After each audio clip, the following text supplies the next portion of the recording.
Everyone, welcome back. My name is Counter and today we are trying something new instead of our usual highlights. Please let us know what you think.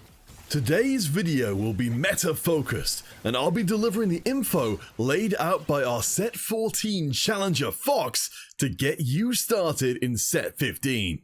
So, today's topic is Mighty Mech Mentors. Over this video, I'll be talking about the comp's early game, development, economic strategy, and lastly, itemization for the final board.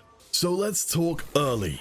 The most straightforward way to play this team is to immediately play the 1-cost Lucian and Aatrox with an additional 2 or 3-cost Mighty Mech unit to activate the mech itself. Alongside them, you can slot in ideally a mentor or just another unit that fills out your open traits, giving your power-up fruit to your strongest unit. Your mid-game plan will develop depending on what units you hit, but the comp is very flexible as to who specifically you add. If your third Mighty Mech unit is Gangplank, and it usually will be, and you've got appropriate melee bruiser items, consider adding a duelist to enable him further, as he'll get time to ramp with your extra frontline.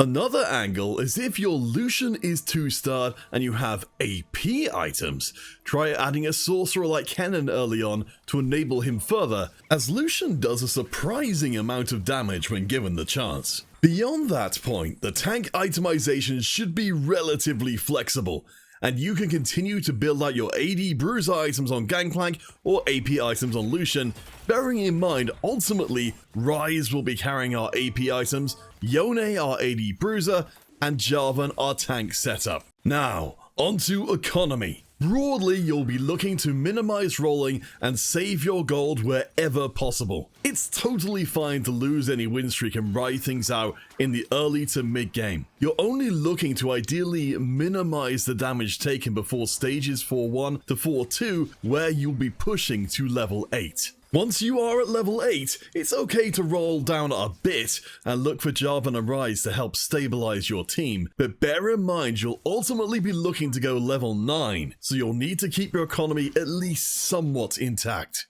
At this point, you're mainly looking to activate either 5 Mighty Mech or 4 Mentors 4 Mech to save you some HP until you hit level 9.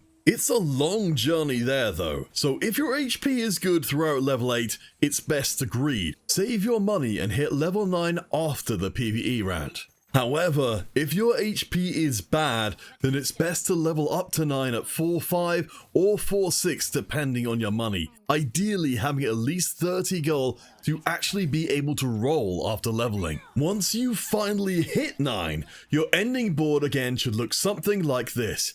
Yone with your AD bruiser items, Jarvan with your tank items, and high damage ability power and crit items for Ryze. So let's start getting into itemization specifics for those three. The ideal items for Yone are laid out on screen, with the main consideration being the trade-off between damage and survivability. You can get away without something like Edge of Night or Quicksilver, but you'll need to be extremely on top of Yone's positioning to not have him be taken out early or CC'd. Ideally, go for some combination of Titans, Sterax, Quicksilver or Edge of Night, and Infinity Edge to try and balance out Yone's offensive and defensive prowess. Because fighters get built-in Omnivamp this set, it makes Bloodthirst a lower priority for Yone, but still a workable option. Now let's talk Ryze's itemization options. Bearing in mind his Executioner spell crit, you'll be looking to amp up that damage even further, as Ryze has a lot of weight to pull in the comp. Void Staff and Archangels are both very good together, and the third item can change based on what you have available. Onto tank itemization. Jarvan's items can be pretty open, with Fox telling us the Protector's Vow is one to especially watch out for to enable that quicker initial cast, and Adaptive Helm being a sleeper choice that works surprisingly well. We would, however, advise against giving him specifically Gargoyle's Stoneplate because you're playing a full row of frontline and it's hard to get good value out of its effect. Fox's ideal items are Warmogs and Protector's Vow, again for that snappy first cast, and a third item changing based on the lobby. If you're seeing a lot of AP, play Dragon's Claw or Adaptive Helm.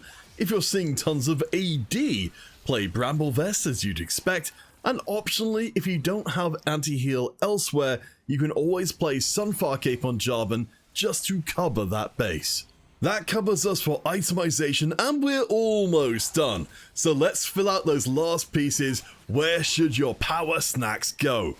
The best power up for Yone by far is Blade Nado for AoE.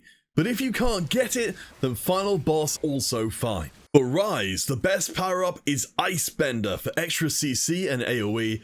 But if not possible, then all of Killer Instinct, Annihilation, and Shadow Clone are viable. And lastly, the best power-up snack for Jarvan is no snack at all, as your team is already tanky enough with the Mighty Mech and the 3-item Jarvan. You're looking for other avenues to make your team stronger.